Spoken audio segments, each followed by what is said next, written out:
हम मीडिया चैनलों का शुक्रगुजार हूँ कि आप मेरी छोटी सी कॉल के ऊपर हर वक्त आवाम की आवाज़ को हुकूमत तक पहुँचाने के लिए आप हिंदुस्तान में एक डेमोक्रेसी जमहूरियत का एक बेहतरीन चौथा सतून उसको बरकरार रखे हुए हैं। यह मैं आपके तमाम चैनलों का शुक्रगुजार हूँ। दूसरा, आज का जो मेरा प्रेस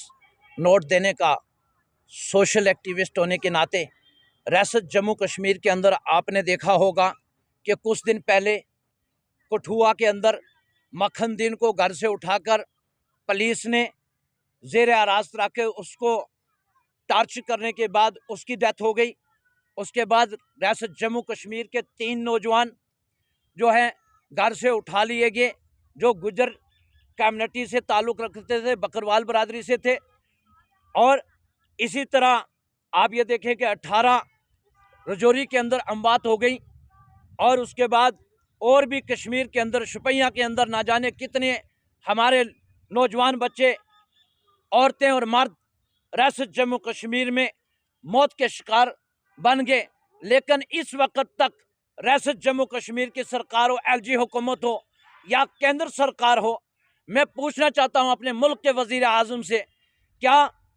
ये हिंदुस्तान और डेमोक्रेसी जमहूरियत इस मुल्क की शान जो थी, आज तक रियासत जम्मू कश्मीर के जो लोग बॉर्डरों की हिफाजत करने वाले और इस मुल्क के साथ प्यार और मोहब्बत करने वाले लोग थे, उनके ही नौजवान बच्चों को उठाकर पुलिस हो या एजेंसियां हो, वो उठाकर मौत के घाट उतार दें। अगर कोई सोशल एक्टिविस्ट जैसे चौधरी तालिब साहब इस कौम के लिए लड़ रहे हैं, अपने रियासत जम्मू कश्मीर के लोगों के बच्चों के लिए लड़ रहे हैं कि उनको मौत के घाट उतारा गया, तो जब कोई सोशल एक्टिविस्ट अपनी आवाज़ उठाने की कोशिश करता है तो उसके ऊपर रियासत जम्मू कश्मीर के अंदर पुलिस का, एडमिनिस्ट्रेशन का इतना प्रेशर आ जाता है कि झूठे मुकदमों के अंदर उसको फंसा दिया जाता है। मैं आज पुंछ से चौधरी तालिब साहब ने जो जिरका बुलाया कल,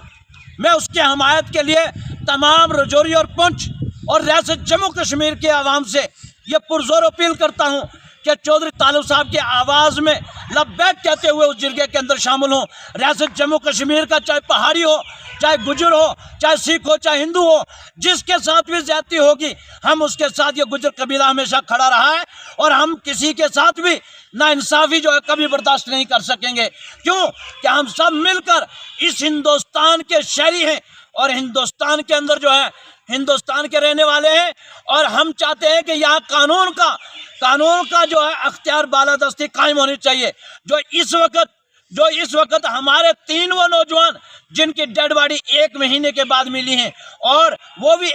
4 इंच या 5 इंच पानी के अंदर डाल दी गई मार के, और उसकी तहकीकात होनी चाहिए, जुडिशियल इंक्वायरी होनी चाहिए। हम ये डिमांड करते हैं। और उनके लवाकिन को, उनके बच्चों को, बीवियों को, उनके माओं को मैं अमित शाह साहब से ये दरख्वास्त करूंगा, होम मिनिस्टर साहब से, तो आपने मुल्क के वज़ीर आज़म से और रियासत जम्मू कश्मीर के वज़ीर आला उमर अब्दुल्ला साहब से और गवर्नर इंतज़ामिया से कि इन तमाम केसों को जुडिशल इंक्वायरी करा के इनके लवाकिन को इंसाफ दिया जाए और 1-1 करोड़ रुपए कम से कम इनको मुआवजा दिया जाए, और इनके घर वालों को नौकरी भी दी जाए, और हमारे लोगों को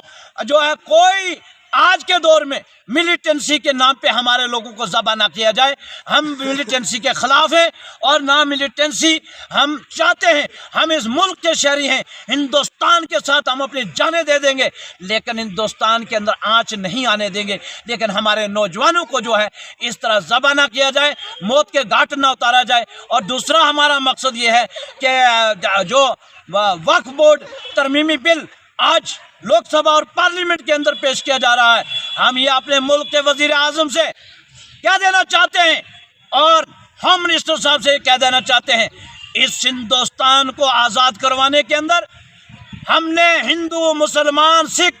ईसाइयों ने मिलकर इस हिंदुस्तान को आज़ाद करवाया, और सबसे ज़्यादा कुर्बानियाँ अगर हैं تو وہ ہماری ہیں، اور سب سے زیادہ پراپرٹیاں اگر وقف کی ہیں تو وہ ہم نے کی ہیں اپنے ملک کے اندر رہنے کے لیے، اپنے حقوق کے تحفظ کے لیے آئین ہے ہمارے پاس۔ تو اس بل جو وقف بل کے اندر کوئی ترمیم نہ کی جائے، اور اس کو جو ہے مسلمانوں کی پراپرٹی کا تحفظ کرنے کے لیے جو پہلا بابا بھیم راؤ امبیڈکر کا قانون بنا ہوا ہے اسی کے اوپر امپلیمنٹ کیا جائے۔ کوئی اس کے اندر ہم دخل اندازی برداشت نہیں کریں گے۔ میں تمام ہندوستان کے ان سیکولرزم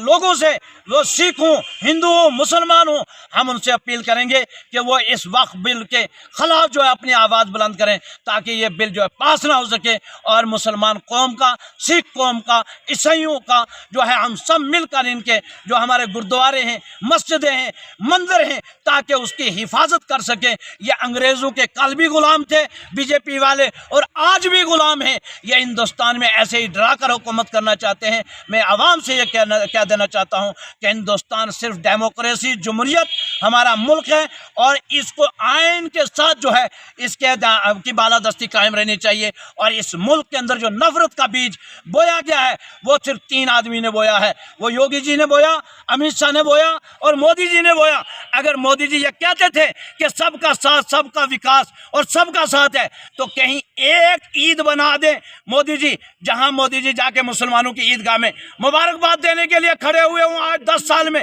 اس سے پہلے بھی ملک کے وزیر اعظم جاتے رہے مبارکباد دینے کے لیے، لیکن یہ جو جھوٹے وعدے کہ کیونکہ ملک کے وزیر اعظم صاحب ہمارے بھی ہیں، ہمارے ملک کے وزیر اعظم ہیں، ہم لوگوں نے ہی ووٹ بھی ہم نے بھی دیے ہوں گے، بے شک ہم بی جے پی کے آئیڈیالوجی کے خلاف ہیں، لیکن یہ ہے کہ ہم ملک کے وزیر اعظم صاحب کے خلاف نہیں ہیں۔ ہم وزیر اعظم صاحب سے یہ کہہ دینا چاہتے ہیں کہ مسلمانوں کو پریشان نہ کیا جائے، مسجدوں کی کھدائی بند کی جائے، مسجدوں کا توڑنا، مزاروں کا توڑنا، قبرستانوں کا توڑنا یہ بند کیا جائے، ہندوستان میں ڈیولپمنٹ کی جائے، نوجوانوں کو جو ہے جو روزگار دیا جائے، اور ریاست جموں کشمیر کا درجہ بھی بحال کیا جائے۔ آزاد ہندوستان زندہ باد۔ خدا